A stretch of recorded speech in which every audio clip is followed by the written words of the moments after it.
my father died in that house, and my mother lived there until she had to go into a nursing home.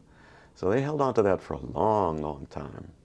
It was huge. There were two separate apartments in the house that they rented out for some income.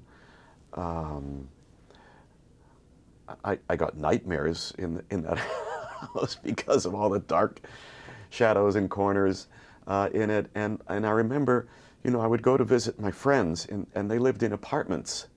And it was a little embarrassing that I had this big house that I lived in. I felt, oh, in so many ways, abnormal. Abnormal. I mean, I lived in a big house. My friends lived in apartments. My family was, first of all, Jewish, and I went to public school, and you know that was strange. And then to be in an Orthodox family, you know, that put me apart from so many other people. And my father was an artist, and my mother worked as a decorator, as an interior decorator, and that was just so out of sync with families at that time. And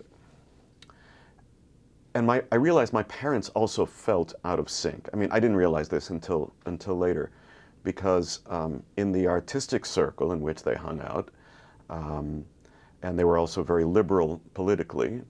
You're an Orthodox Jew, you know, that just doesn't fit with liberal politics and doesn't fit with being an artist.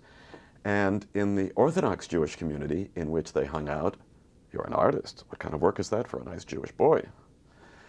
So they felt betwixt and between.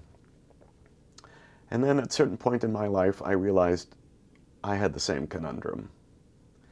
And my son, who's now 36 years old, realized at some point in his life he had the same conundrum of being betwixt and between and not fitting in perfectly in either world. But maybe that's creative, isn't it?